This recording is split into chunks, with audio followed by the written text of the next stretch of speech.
Ya, saya tidak tahu tadi pagi waktu lagi merenung, ya biasa sebelum keluar dari kamar saya tuh merenung apa yang sudah terjadi kemarin, yang akan terjadi hari ini, kira-kira Tuhan mau buat apa begitu.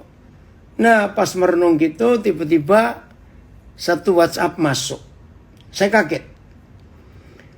Ternyata dia ini salah seorang security di suatu tempat, bukan hotel, bukan mall juga, apa ya, seperti tempat pertemuan berapa waktu yang lalu. Nah tiba-tiba Roh Kudus gerakkan saya untuk tanya sesuatu karena Tuhan tunjukkan tentang masa lalunya. Nah karena saya juga sibuk, dia sibuk, saya cuma minta nomor telepon. Nah cukup lama gak kontak. Tapi dia kagum dengan apa yang Tuhan Yesus nyatakan lewat saya untuk hidupnya. Nah tadi pagi tiba-tiba dia kontak. Saya hampir lupa ini yang mana. Nah terus dia cerita, tunjukkan, masih ingat Pak? Oh iya. Nah saudara, ternyata dia sedang dalam satu masalah. Hari ini dia dalam tanda kutip dipaksa untuk tidak masuk kerja dulu. Lah saya tidak tahu masalahnya apa. Terus bagaimana? Kira-kira boleh nggak saya ketemu Bapak? Boleh nggak kalau siang ini saya ketemu? Dia manggil Papa. Oh boleh. Pas memang siang ini habis Zoom ini saya nggak ada kegiatan apa-apa. Nah, yang saya kaget, dia bilang begini. Nggak tahu kenapa ketika saya harus menghadapi masalah ini. Padahal saya punya banyak teman. Bapak juga baru sekali ketemu saya, itu pun cuma sebentar. Kenapa? Yang muncul di pikiran saya harus ketemu Papa. Oh bagus sekali dong. Namanya Badrul Alam. Saya nggak tahu dari daerah mana ini orang. Nah setelah saya merenung itu, dapat WA itu. Saya tuh merenungkan begini saudara. Luar biasa ya. Kalau Tuhan sedang bekerja di hidup kita. Saudara, tidak ada satupun yang bisa menghalangi untuk Tuhan itu menyatakan diri lewat kita masing-masing. Saya ulangi, nggak ada ya yang bisa menghalangi Tuhan untuk menyatakan dirinya kepada kita. Nah sudah selesai, lalu saya keluar kamar, tiba-tiba ada yang kirim berita. Coba lihat itu di TV, lihat di TV, gak ada apa. Oh ternyata sekarang COVID-19 muncul varian baru. Kodenya aneh tadi, K48K apa begitu. Terus saya ini tanya dia, terus maksudmu beritahu saya apa ini? Nah, orang ini ketakutan. Yang berarti ini varian ketiga kok nggak salah, atau keempat yang muncul. Orang jadi takut. Nah, saya cuma bilang santai. Ingat, berkali-kali selama COVID ini muncul. Nggak ada obatnya sampai hari ini. Ternyata obatnya itu kan dikatakan berkali-kali lewat gugus tugas semuanya itu. Rajin cuci tangan. Rajin cuci tangan. Jangan pegang tangan kotor ini ke bagian wajah. Nah dari semua penjelasan itu yang obatnya memang belum ada. Nah bingung juga ini vaksin. Yang sudah divaksin bagaimana? Apakah vaksin itu bisa mengatasi yang jenis baru ini? Coronanya, oke lah itu bukan urusan kita. Tapi dengar istilah ini. Berkali-kali kita mendengar kata ini. Corona ini, COVID ini kalah dengan sabun. Betul enggak? Saya tuh lucu kalau dengar kata itu. Ya tapi berarti jangan kita minum sabun supaya kita enggak kena corona. Bukan begitu maksudnya. Saudara, jadi apa kesimpulannya? Kebersihan, hidup bersih. Nah di dalam arti rohani, ini hidup kudus. Jadi corona ini kalah kalau hidup kita itu bersih. Baik bersih secara jasmani, tapi secara rohani juga harus kudus. Tidak ada obatnya sampai hari ini. Jangan takut dengan munculnya varian baru ini. Mari kita baca, agak panjang pembacaannya ini. 1 Tesalonika pasal 4 mulai ayat 1. 1 Tesalonika 4 mulai ayat 1. Lihat judulnya. Nasihat supaya hidup kudus, hidup bersih. Ya. Akhirnya saudara-saudara, kami minta dan nasihatkan kamu dalam Tuhan Yesus. Kamu telah mendengar dari kami bagaimana kami harus hidup supaya berkenan kepada Tuhan. Hal itu memang telah kamu turuti. Tapi baiklah kamu melakukannya. Nah ini dia. Lebih bersungguh-sungguh lagi. Puji Tuhan. Kita sudah melakukan untuk hidup kudus, untuk hidup benar, sesuai dengan kehendak Tuhan. Hal itu memang telah kamu turuti. Tetapi baiklah kamu melakukannya lebih bersungguh-sungguh lagi. Lebih serius. Jangan puas dengan apa yang kita sudah capai selama ini. Kamu tahu juga petunjuk-petunjuk mana yang telah kami berikan kepadamu atas nama Tuhan Yesus.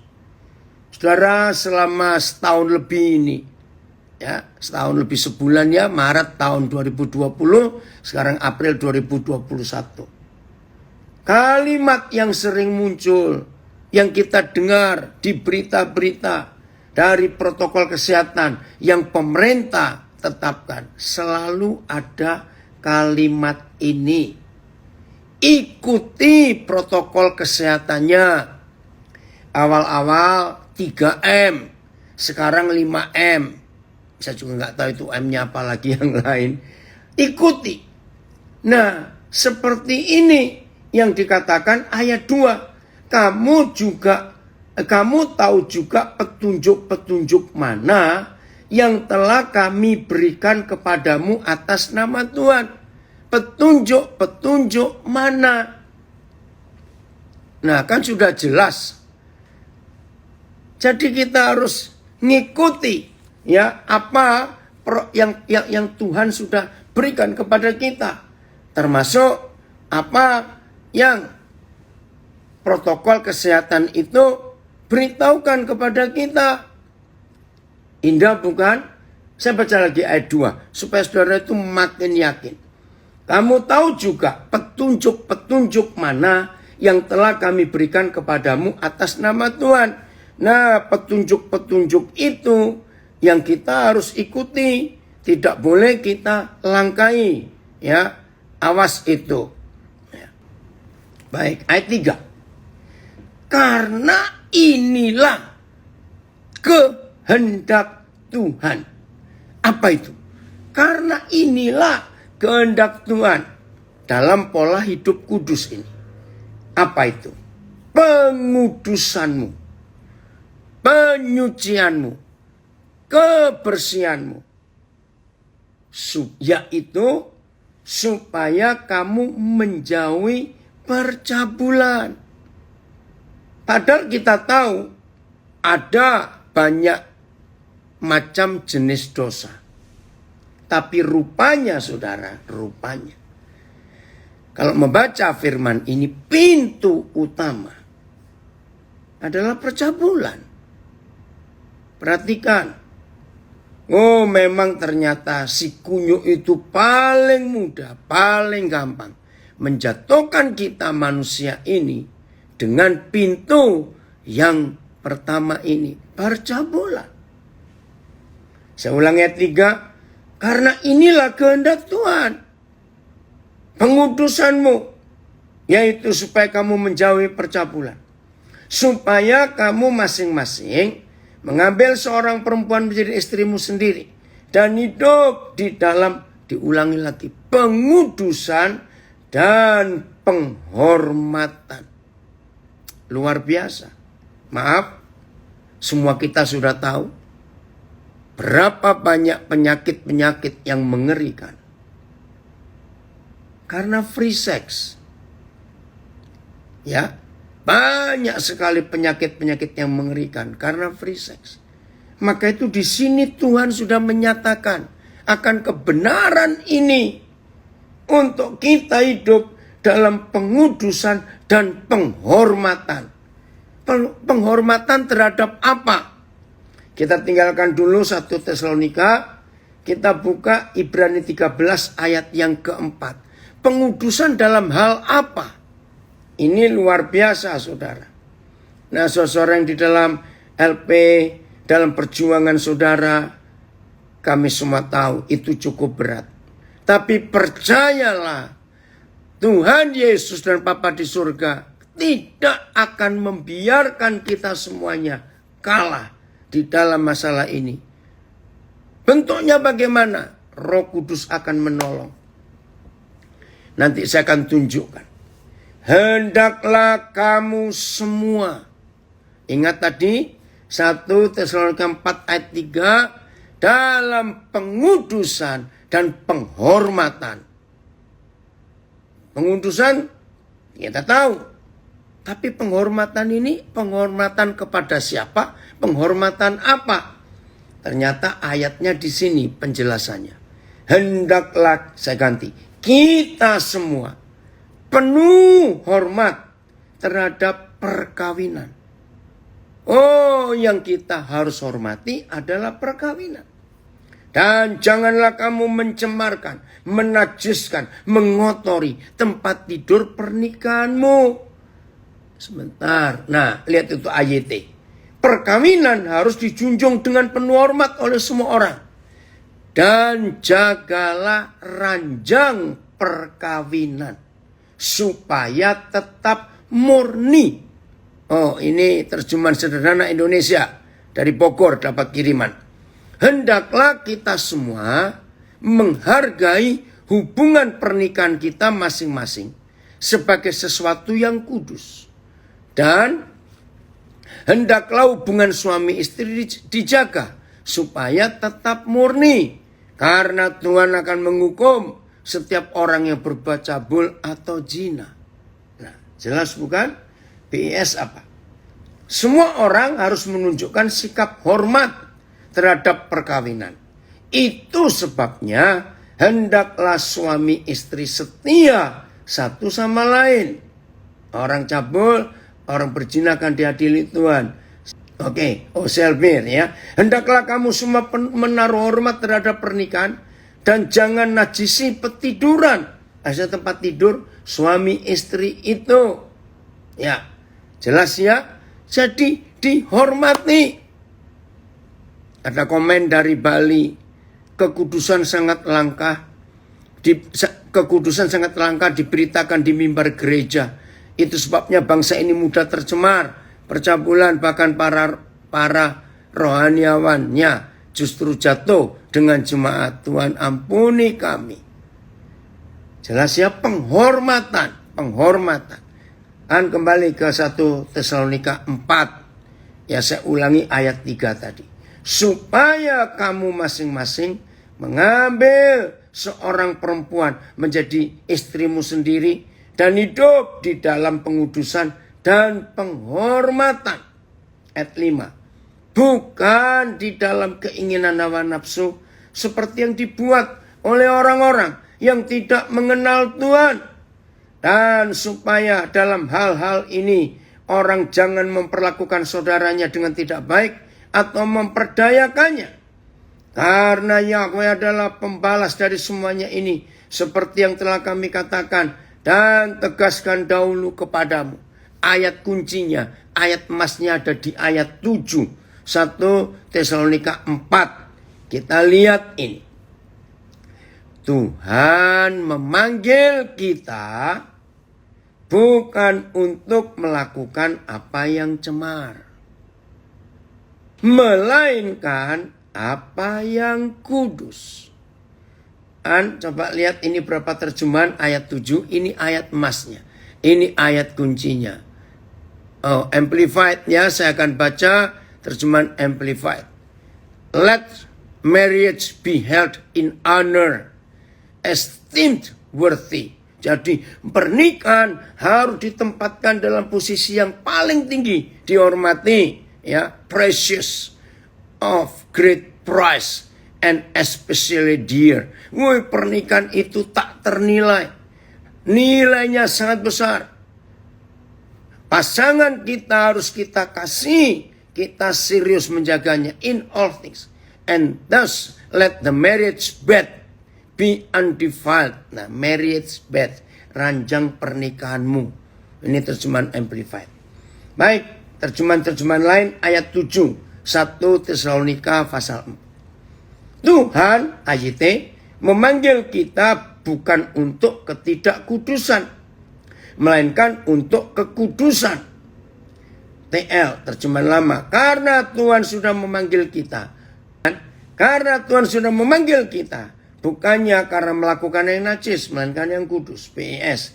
Tuhan memanggil kita. Bukan supaya kita hidup cabul, melainkan supaya kita hidup dengan cara yang menyenangkan hatinya.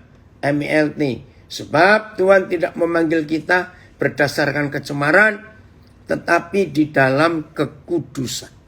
Bagian ini, poin berikut ini, saudara harus dengarkan secara serius. Dan semua kita yang baru pertama kali belajar konsep ini, kebenaran ini. Ada dua hal yang perlu kita siapkan. Satu, percayai firman ini. Karena apa yang kita mau pelajari setelah ini, kekudusan tentang suami istri. Maaf ya, maaf. Bicara khusus buat kita yang di dalam LP. Oke? Dan dalam kehidupan kita sehari-hari, masalah seks ini. Ternyata Alkitab itu luar biasa, saudara. The message, baik. God hasn't invited us into a disorder. Bapa di surga mengundang kita masuk ke hidupnya bukan untuk melakukan yang tidak teratur, enggak di dalam order, kacau. Grungy life, ya, wah hidupnya amburadul. But into something holy and beautiful. Tapi Papa mengundang kita masuk dalam satu kehidupan yang indah dan kudus. As beautiful on the inside as the outside. Jadi kekudusannya itu luar dan dalam. Puji Tuhan. Terima kasih FHYA. Karena Tuhan tidak memanggil kita untuk berhati kotor dan penuh hawa nafsu, tetapi untuk menjadi suci dan bersih. Terima kasih yang sudah kirim berapa terjemahan yang berbeda untuk kita diperkaya dengan fakta ini. Oke, kita lanjut. Ternyata saudara, pelan-pelan ya, ini mulai nyimak supaya kita tetap hidup kudus. Ternyata, maaf saya gunakan kalimat ini, ternyata ada kenikmatan yang sama antara hubungan seks suami istri dengan hubungan intim dengan Tuhan Yesus. Saya ulangi, ada kesamaan kenikmatan dalam hubungan suami istri dengan hubungan bersama Tuhan Yesus sebagai gereja dan mempelai perempuan. Saya nggak tahu ini ada terjemahan lain. Ya, terima kasih Mike. When God choose us believers, ketika Tuhan memilih kita sebagai orang-orang percaya, He did not want us to be people who behave in a sexually immoral way. Jadi ketika Papa di surga memanggil kita untuk hidup sebagai orang-orang percaya, itu dipanggil tidak berkelakuan yang salah di dalam masalah seks. On the contrary, sebaliknya, Tuhan ingin kita, He wants us to be people who behave in morally pure way. Nah, Papa memanggil kita untuk hidup dengan kelakuan, dengan sikap moral yang suci, yang murni. Makin jelas ya untuk itu. Oke, saya kembali. Semua kita, apalagi yang sedang mengalami banyak pergumulan, masalah percabulan ini. Firman Tuhan itu luar biasa. Wah, puji Tuhan. Yang dari Belanda bangun pagi-pagi ikut belajar. Hebat sekali. Matius 6 ayat 6. Mari kita lihat Matius 6 ayat 6. Berapa kali kita sudah bahas masalah ini. Ternyata saudara, doa itu luar biasa. Ternyata doa itu tidak sekedar kita ngomong-ngomong dengan Tuhan. Tidak. Tetapi jika engkau berdoa, masuklah ke dalam kamarmu, tutuplah pintu, dan berdoalah kepada Bapamu yang ada di tempat tersembunyi. Saya baca ayatnya. Akan tetapi ketika kamu berdoa, masuklah ke dalam kamarmu dan tutuplah pintunya, dan berdoalah kepada Bapamu yang ada di tempat tersembunyi. Oke. Nah, doa itu ternyata hubungan intim dengan Tuhan Yesus di kamar yang terkunci. Maaf, saya tidak mengajak saudara untuk berpikiran yang lain. Tapi begini logikanya. Dua orang yang di dalam kamar yang terkunci. Itu harus. Dengar ya, harus. Dua orang di dalam kamar yang terkunci. Harus. Harus apa? Harus suami istri. Saya ulangi. Dua orang di dalam kamar yang terkunci harus suami istri. Tidak boleh orang lain yang pakai kamar kunci pintu. Gampang toh logikanya akan hal ini. Nah, satu-satunya agama di dunia, satu-satunya ya, yang mengajarkan hubungan yang disembah, yaitu Tuhan, dengan hubungan yang menyembah, itu hubungan suami istri. Tolong catat, itu hanya kekristenan. Ya, saya ulangi lagi, satu-satunya agama di dunia ini yang mengajarkan bahwa hubungan yang menyembah dan hubungan yang disembah adalah hubungan suami istri, itu hanya kekristenan. Tidak ada yang lain lagi. Suami istri loh saudara, suami istri. Oke. 1 Korintus 6 ayat 16 dan 17. Ya, 1 Korintus 6 ayat 16 dan 17. Tuhan tolong kami untuk kami mengerti ini. Atau tidak tahukah kamu bahwa siapa yang mengikatkan dirinya pada percabulan, saya nggak baca perempuan cabul, percabulan, menjadi satu tubuh dengan dia. Sebab demikianlah kata nas, keduanya akan menjadi satu daging. Nah, yang kita mau bahas di ayat 16, satu kata ini, mengikatkan. Kata ini. Nah, ternyata kata mengikatkan yang dipakai oleh Paulus, kalau terjemahan lain, semua sama. Ayat mengikatkan dirinya. Terjemahan lama, melekat kepada persundalan. PIS yang bercampur ya dengan pelacuran. MILT yang terikat. Selebir yang mengikatkan diri. AVB yang bersetubuh. Nah, kalau begituan, lihat ayat 17-nya. Dalam berapa terjemahan. Nanti AVB ini kita akan lihat.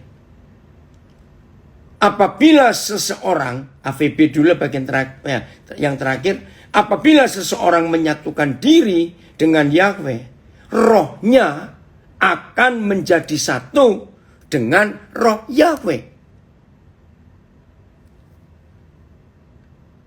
Terjemahan baru ayat 17. Tetapi siapa yang mengikatkan dirinya pada Tuhan menjadi satu roh dengan dia. Nah, lihat. Paulus menggunakan kata yang sama. Mengikatkan. Antara manusia dengan manusia. Mengikatkan diri namanya bersetubuh. Kalau dalam bahasa baku Indonesia. Satu tubuh. Maka saya ganti. Kalau manusia, gereja dengan Tuhan Yesus mempelai laki-laki surgawi dengan mempelai perempuannya, maka saya ganti berseroh. Nah, saya harap dengan dua kata ini, kalau dengan manusia bersetubuh, kalau manusia dengan Tuhan itu berseroh. Ya, semuanya terjemahan pakai satu roh. Saya baca ayat. Akan tetapi orang yang mengikatkan diri dengan Yahweh Tuhan menjadi satu roh dengan dia.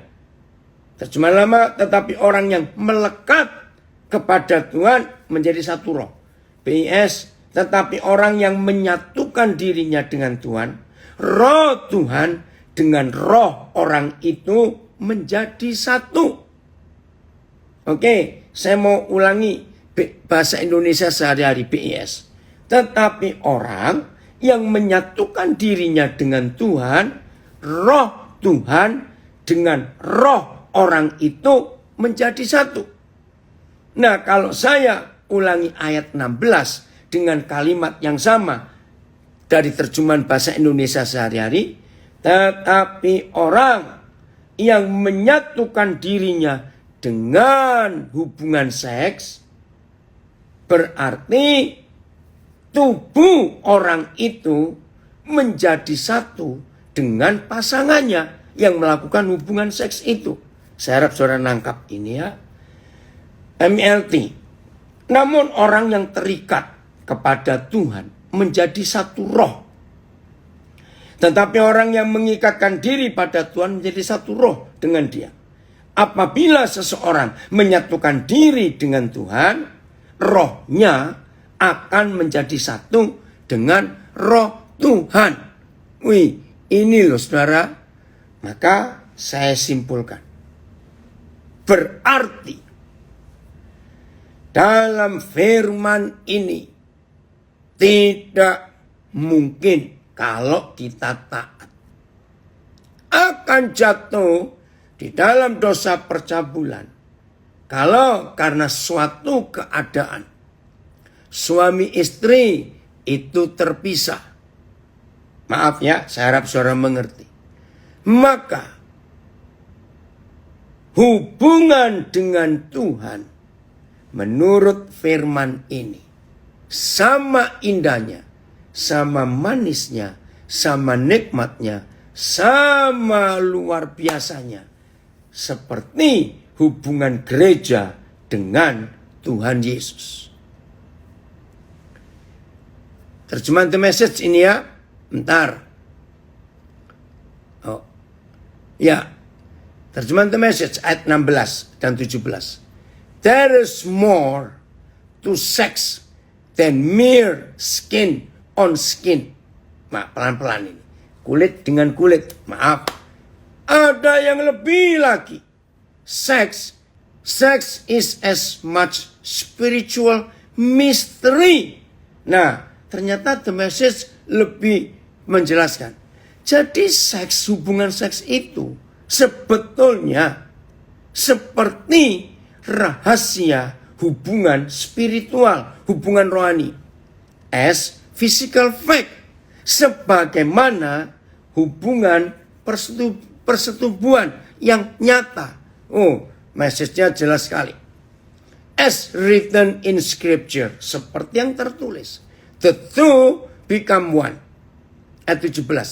Since we want to become spiritually one with the master. Nah, begitu ketika kita ingin berhubungan secara spiritual, secara rohani dengan Tuhan kita, we must not pursue the kind of sex that avoids commitment and intimacy. Terima kasih Tuhan. Jadi, kalau kita ingin punya hubungan yang intim dengan Tuhan Yesus, maka kita tidak boleh untuk melakukan hubungan seks dengan yang bukan suami atau istri kita. Tidak boleh. Ya, itu the message. Leaving us more lonely than ever, the kind of sex that can never become one. Terima kasih. Jadi, leaving us more lonely. Jadi orang-orang yang berani membiarkan dirinya merasa kesepian karena keadaan kita terpisah dengan pasangan kita. Dengarkan firman ini, terjemahan yang luar biasa. Maka pelarian kita bukan kepada percabulan, tetapi pelarian kita langsung kepada Tuhan Yesus. Mempelai laki-laki gereja. Woi, ini luar biasa saudara. Maka itu firman ini hebat sekali. Setan selalu merusak hidup kita dengan kenajisan, dengan segala macam kejahatan. Tapi firman ini menolong kita. Jadi mulai hari ini renungkan ya 1 Korintus 6 ayat 16 dan 17. Serius. Bagi beberapa saudara, maaf, yang hari-hari ini sedang berjuang, sedang bergumul. Aduh, ini pikiran ini cabul terus macam-macam. Dalam nama Yesus, mulai hari ini, miliki, temukan, rajin untuk masuk kamar dan kunci pintu, menikmati hubungan dengan Tuhan Yesus.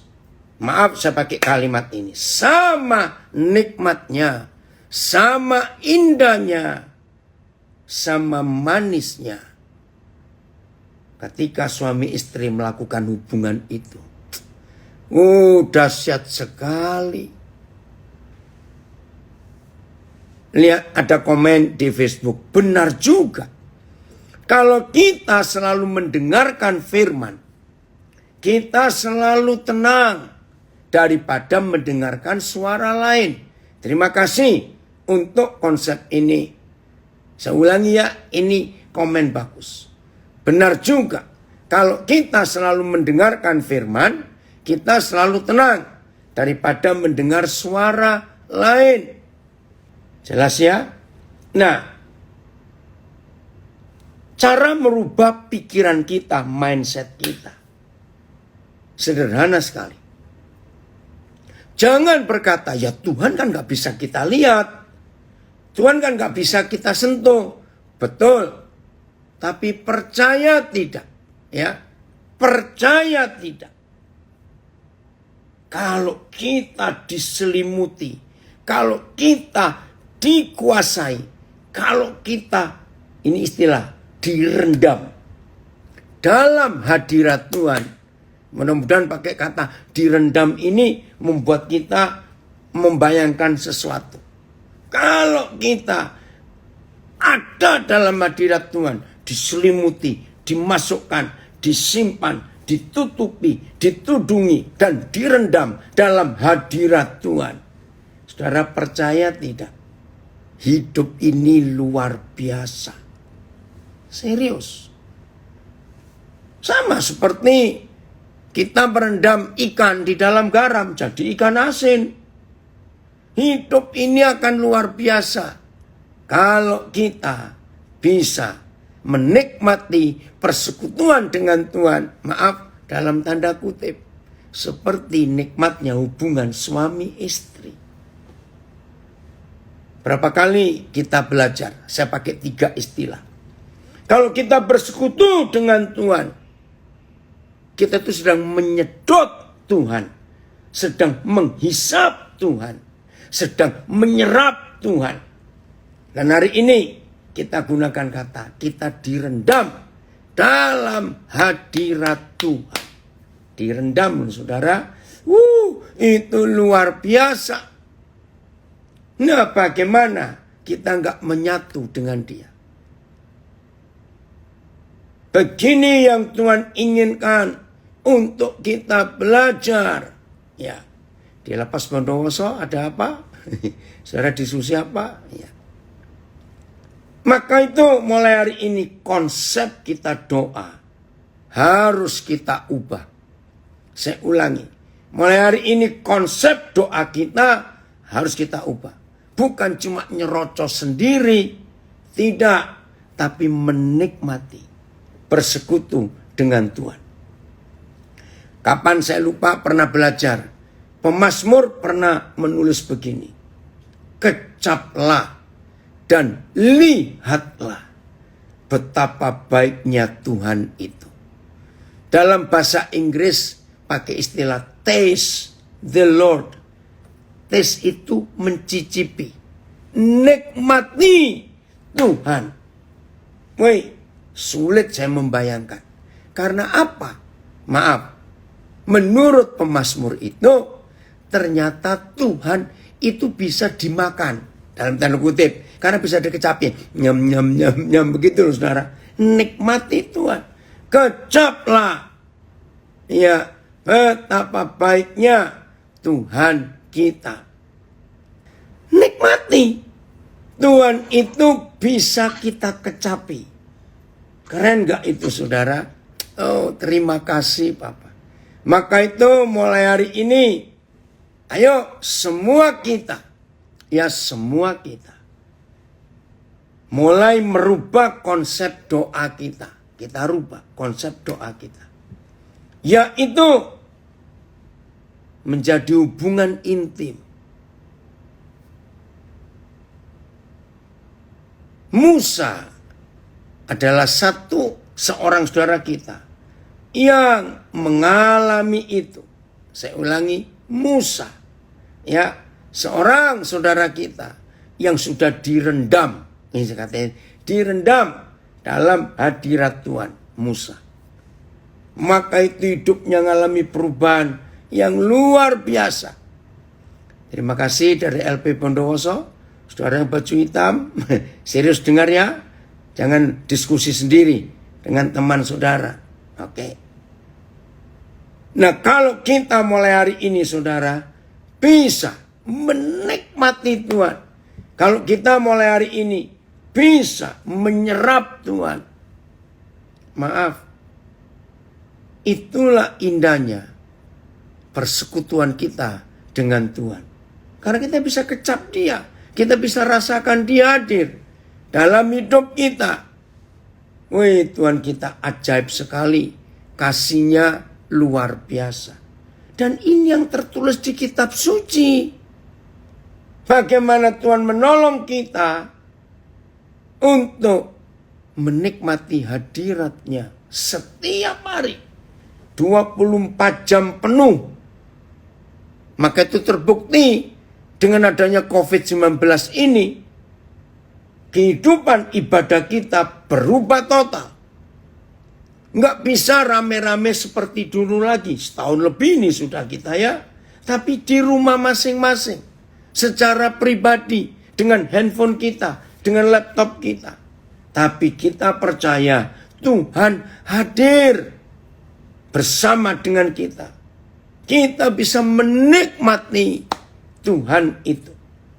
Efesus 3 ayat 19. Efesus 3 ayat 19. Saudara perhatikan kalimat terakhir ya dari Efesus 3 ayat 19 ini.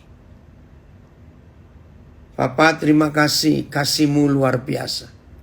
Sehingga si kunyuk itu, setan itu tidak bisa mempengaruhi, merusak, mengganggu, mengacaukan hidup kami. Hanya karena seks itu. Terima kasih Bapak. Biarlah semua kami mulai hari ini tidak terkecuali Apa yang tertulis dalam firman-Mu itu terjadi di hidup kami. Bahwa hubungan yang intim antara kami dengan Tuhan Yesus itu sama indahnya, sama nikmatnya, sama manisnya seperti hubungan suami istri. Papa, tidak ada seorang pun di antara kami yang sedang belajar firman ini tidak mengalami itu. Kami bisa mengalami karena Tuhan yang mengajarkan dan berbicara kepada kami. Sehingga setan tidak punya kesempatan untuk mengganggu hidup kami. Dan hidup kami tetap kudus, tetap bersih di hadapan Tuhan dalam nama Yesus. Ayat 19. Efesus 3. Dan dapat mengenal kasih itu. Sekalipun kasih itu melampaui segala pengetahuan. Nah, kalimat terakhir ini. Aku berdoa supaya kamu dipenuhi, diisi, direndam di dalam seluruh kepenuhan Tuhan. Terjemahan AYT. Dengan demikian, kamu dapat mengenal kasih Kristus yang melampaui segala pengetahuan. Sehingga kamu dipenuhi dengan seluruh kepenuhan Tuhan. Supaya kamu dipenuhi dengan segala kelimpahan Tuhan. PIS, semoga kalian mengenal kasih Kristus itu sehingga kalian penuh dengan kepribadian Tuhan yang sempurna. Sehingga kamu dipenuhkan ke dalam seluruh kepenuhan Tuhan. Sehingga kamu dipenuhi dalam seluruh kesempurnaan Tuhan. Baik, saya berdoa seperti itu. Walaupun kasih Kristus terlalu sulit untuk kita pahami, tetapi kita berusaha mengerti kasihnya itu. Karena dengan demikian, hidup kita dipenuhi dan dilengkapi dengan kekuatan Tuhan sendiri. Versi membaca dengan mudah. Kasih Kristus lebih besar daripada pengertian manusia. Aku berdoa supaya kamu dapat mengetahui kasih itu, sehingga kamu dipenuhi dengan segala sesuatu yang mau diberikannya kepadamu. Terima kasih, Mike. Ya, jadi jelas ya saudara, kita dipenuhi dengan hidup Tuhan. Maaf, bukankah kalau suami istri melakukan tugasnya, melakukan hubungannya, itu kan saling memenuhi. Suami memenuhi istrinya dengan segala keberadaannya. Istri memenuhi suaminya dengan segala keberadaannya. Maka itu di dalam 1 Korintus 6 ayat 16 tadi. Menjadi satu tubuh. Become one flesh. Saudara, begini artinya menjadi satu tubuh. Ya, sampai hari ini saya belum mendapatkan ilustrasi yang lain. Kecuali kue atau roti. Loh, apa hubungannya? Ya. Kalau kita makan roti, itu minimal campuran dari 4 bahan. Tepung, gula, mentega, telur. Minimal. Nah, setelah itu mau pakai rasa apa, terserah yang buat. Tapi minimal 4 ini. Ketika 4 bahan ini sudah jadi adonan, ya, diaduk jadi satu, lalu dimasukkan ke oven, jadilah roti.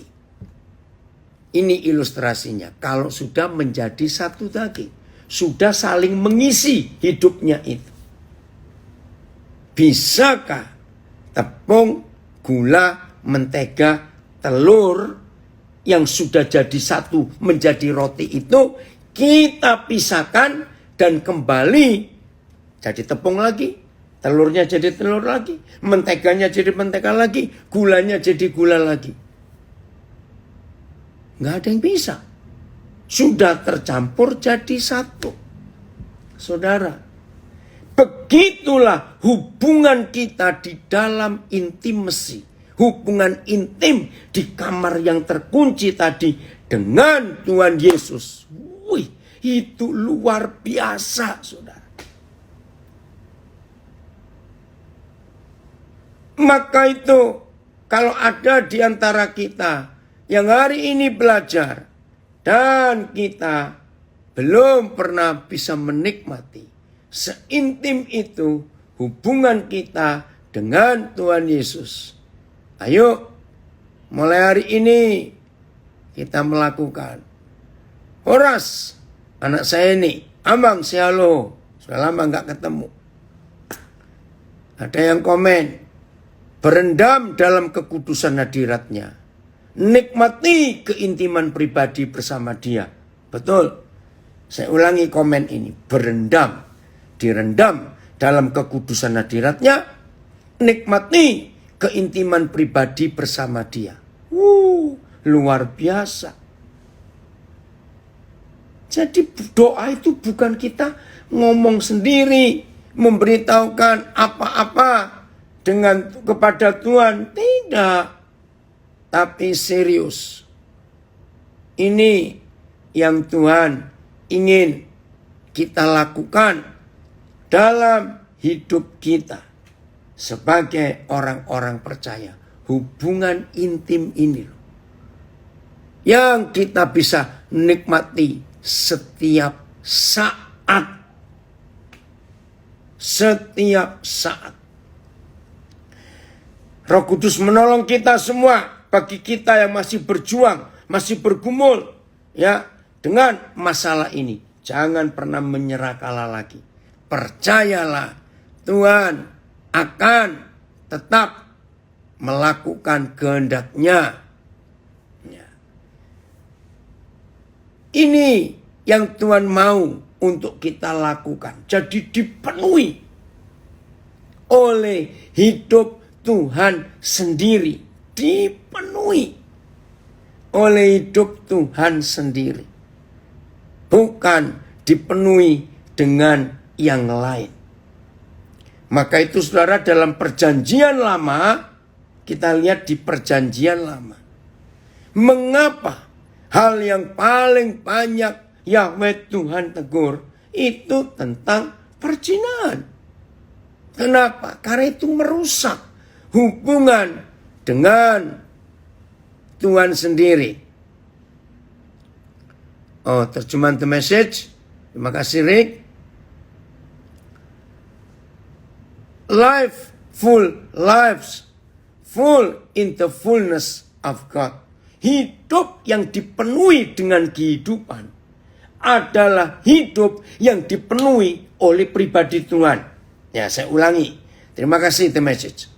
Hidup yang penuh dengan kehidupan adalah hidup yang dipenuhi dengan kepenuhan Tuhan. Ya, Guten Morgen Yudi. Ya. Open your mouth and taste. Open your eyes and see. Jadi ini teman-teman message. Buka mulutmu dan kecaplah Tuhan. Buka matamu dan lihatlah kebaikan Tuhan.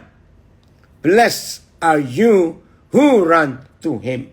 Diberkatilah kita yang selalu lari mencari Tuhan. Bukan mencari seks, bukan mencari ini, mencari itu. Enggak, yang lari kepada Tuhan. Mazmur 34 ayat 8. Saya ulangi, buka mulutmu dan kecaplah Tuhan.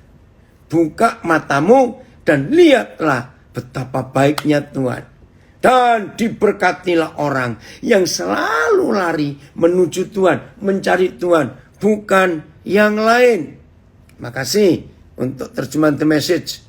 Puji Tuhan, jadi semua kita sekarang disadarkan. Maka itu, satu-satunya musuh dari semua kebenaran ini, satu musuh, bukan si setan, tapi agama. Aduh, maafkan saya. Ritual keagamaan, sekusuk apa, serohani apa, maaf. Ritual itu yang merusak hubungan intim kita dengan Tuhan Yesus. Tolong dicatat. Jadi penting sekali dalam hidup kita, saudara, menekankan persekutuan ini. Keintiman kita, kedekatan kita dengan Tuhan. Penting sekali. Supaya apa yang Tuhan sediakan, yang Tuhan berikan kepada kita, itu jadi kenyataan. Saya baca komen ini dari Surabaya. Tentang berdoa bukan sekedar bicara dengan Tuhan, tapi hubungan sebagai mempelai laki-laki surga dan mempelai perempuan yaitu gereja. Kita mengikatkan diri dengan Tuhan, berseroh satu roh. Dalam kesendirian kita harus bersekutu dengan Tuhan. Kita ada dalam hadirat Tuhan, ditutupi, direndam, dibungkus betul dalam kekudusan. Tuhan bisa dikecap, dinikmati. Firman ini amat dalam. Jarang ada gembala mengungkapkan fakta ini. Roh Kudus, tolong saya bisa memahami firman ini. Bagian terakhir. Wahyu 19.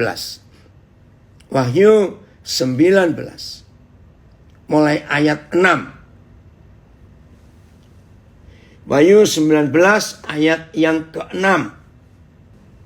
Judulnya, saya lihat judulnya. Apa? Perkawinan anak domba.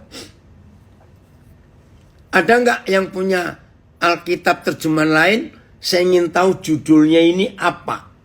Yang secara lengkap. Nggak usah diganti ini An. Mungkin ada yang bisa menolong. Judul Wahyu 19 perikop mulai ayat 6. Perjamuan kawin anak domba. Kalau saya pakai istilah sehari-hari, Gusti ngunduh mantu, bahasa Jawa. Tuhan buat pesta pernikahan anaknya, yaitu Tuhan Yesus. Oh, judul itu ya, sungguh banyak sekali orang memuji Tuhan di surga. Oke, ada nggak yang punya kalimat yang sama, perjamuan kawin anak domba itu? Dari berapa terjemahan? Oke ya, nggak ada, nggak apa-apa. Nah, kalau kita melihat perjamuan kawin anak domba, saudara, jelas sekali bukan? Ini kerinduan Bapa di surga, bahwa gereja dengan Tuhan Yesus itu segera bersatu dalam perjamuan kawin anak domba. Dan lihat dampaknya, oh Tuhan tolong. Ini yang membuat setan itu gak suka. Pesta nikah anak domba. FAYH, firman Allah yang hidup. Puji Tuhan. Nah ini yang saya cari, yang ada kata soal pernikahan anak domba. Apa yang terjadi ketika, oh bahasa Toraja, Pak Tendeng lako anak domba. Pak Tendeng ya. Wih, luar biasa itu.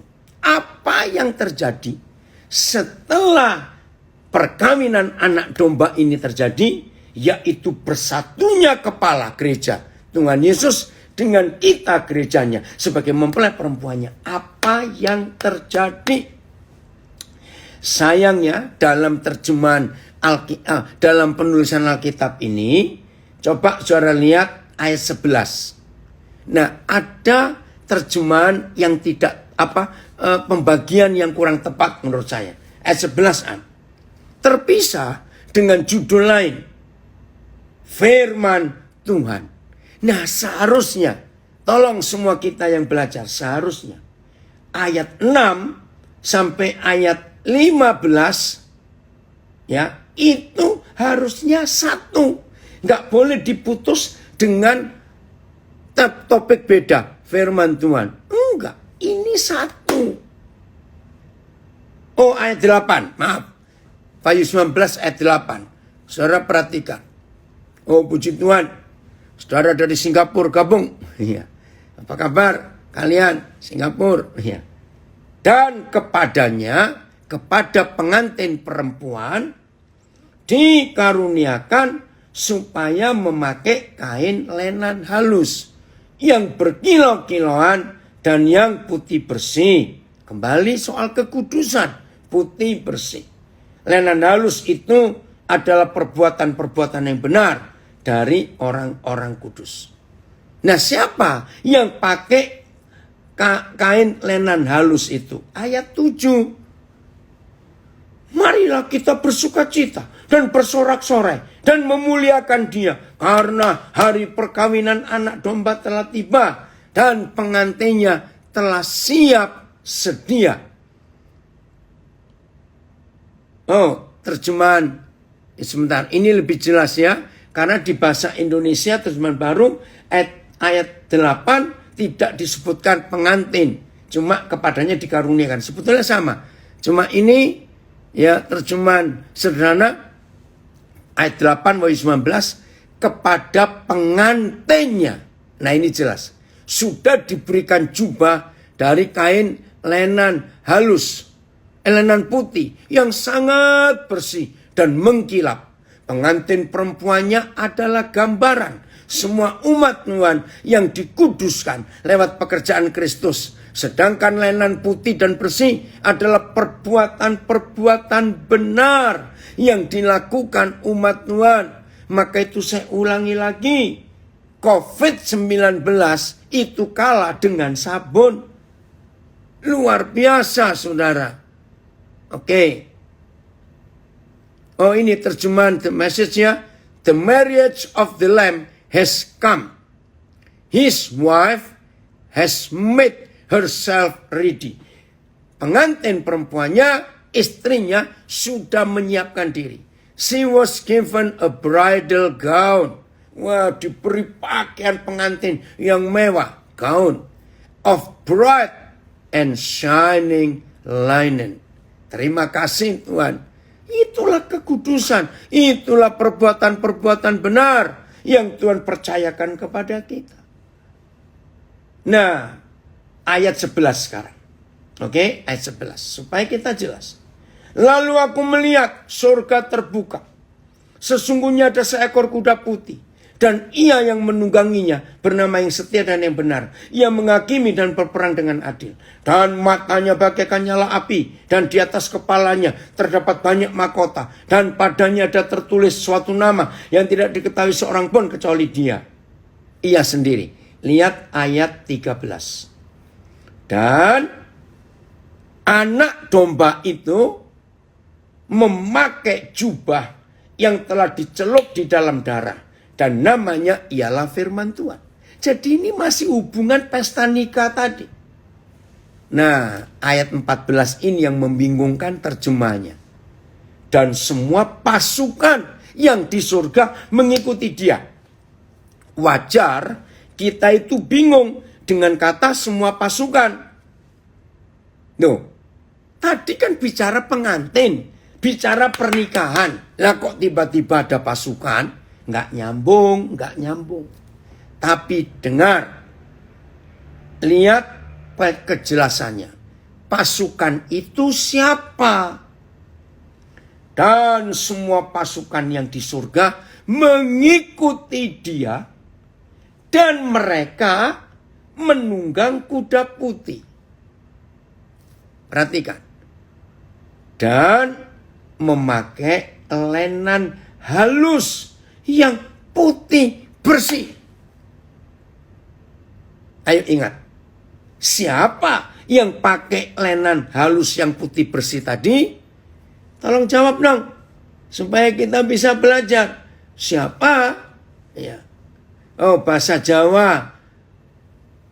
Pahargyaning anak domba. Ya, pahargyaning. Mempelai. Betul, Kristo. Siapa yang pakai kain lenan halus yang putih bersih? Gereja, mempelai perempuan. Wih, ini luar biasa. Oh, ada kiriman BM ini ya. Yang dengan akal manusia tidak dapat dipahami dalamnya soal kasih. Semoga kamu mengenal kasih Kristus sehingga kamu memperoleh sifat Tuhan. Terjemahan sederhana. Dan dia disertai oleh para tentara surga. Nah, ini loh, pasukan tentara ya bingung. Padahal ini mempelai. Setiap mereka juga menunggangi kuda putih. Sama tunggangannya. Raja segala raja dengan kuda putih. Dan jubah mereka juga dari kain lenan yang putih dan bersih. Jelas ya? Jadi Wahyu 19 ayat 6 sampai 15. Itu satu kesatuan. Nggak boleh dipisah. Oh Roh Kudus tolong kami. Dalam nama Yesus. Ini yang kita tahu sekarang. Mengapa banyak pernikahan dirusak? Kenapa banyak masalah seks dihancurkan? Begitu Tuhan Yesus sudah bersatu dengan mempelainya. Puji Tuhan tos. Anak saya dari Manokwari, orang hebat ini gabung. Begitu Tuhan Yesus bersatu dengan gerejanya. Kepala dengan tubuh menyatu. Saudara, lihat ayat yang ke-16. Dan pada jubahnya dan pahanya tertulis suatu nama, yaitu Raja segala raja dan Tuhan di atas segala Tuhan. The King of Kings and the Lord of Lords. Coba tunjukkan berapa terjemahan ayat 16 ini. Ini loh hasilnya. Jadi kalau hubungan kita suami istri di dunia kudus, beres, benar. Maka hubungan kita dengan Tuhan Yesus otomatis beres dan benar. Begitu hubungan gereja dengan Tuhan Yesus bersatu dalam kebenaran, maka pangkat, posisi, kedaulatan Yesus itu rajanya raja-raja dan Tuhannya Tuhan-Tuhan terjadi di dunia. Saudara yang belum tahu supaya tahu. Inilah satu-satunya ayat di dalam seluruh Alkitab yang memberitahukan pangkat Tuhan Yesus yang tertinggi adalah the King of Kings. Rajanya raja-raja, Tuhannya Tuhan-Tuhan. Itu hanya terjadi kalau dia sebagai mempelai laki-laki bisa bersatu menikah dengan gerejanya. Maka itu kalau saudara dan saya mulai hari ini hubungan intim kita benar. Seperti suami istri, hubungan kita dengan Tuhan Yesus, kekuasaan raja segala raja akan nyata. Ini luar biasa. Ayat pada jubah dan bahannya tertulis nama ini. Raja atas segala raja dan Tuhan atas segala Tuhan. Pakai huruf besar lagi. Ada jubahnya dan bahannya ada tertulis suatu nama. Yaitu raja atas segala raja dan Tuhan sekalian Tuhan. Terjemahan versi membaca mudah. Pada pakaian dan bahannya tertulis suatu nama. Yaitu raja atas segala raja dan Tuhan atas segala Tuhan. BIS. Pada jubahnya dan pada bahannya tertulis nama ini. Raja segala raja dan Tuhan segala Tuhan. Dan dia mempunyai sebuah nama pada jubah dan pangkal pahannya yang tertulis Raja para Raja dan Tuhan para Tuhan. Pada jubahnya dan pahannya tertulis suatu nama, yaitu Raja atas segala Raja dan junjungan atas segala junjungan. Luar biasa. Jadi saudara, doa kita itu enggak cuma nyerocos sendiri, ngomong sendiri. Isinya cuma 3 hal, minta, nyuruh, lapor, nyuruh, minta. Tidak. Tapi hubungan intim. Sehingga dia memenuhi kita dengan hidupnya. Sehingga Tuhan merendam kita. Dengar. Sehingga Tuhan merendam kita di dalam cairan hidupnya. Saya harap saudara ngerti kalimat ini. Sehingga kita diizinkan untuk nyedot habis Tuhan. Untuk nyerap. Untuk menghisap Tuhan kita. Maka antara dia dengan kita menjadi satu kesatuan. Erik, apa kabar kalian berempat sekarang? Papa sudah lama gak dengar kabar kalian. Minta foto cucu papa yang kedua itu ya, Erik. Ini anak saya dari Brisbane. Jelas ya? Kalau mulai hari ini, saudara di LP, saudara punya banyak waktu untuk menyerap Tuhan, untuk menyedot Tuhan. Saudara yang di dalam LP punya banyak waktu untuk direndam di dalam hidup Tuhan. Daripada kami yang sok sibuk di luar ini loh.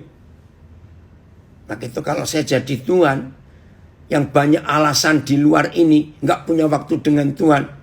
Untung Tuhan nggak kayak saya. Kalau saya jadi Tuhan, saya jebloskan saudara ke penjara supaya banyak waktu di sana. Maaf.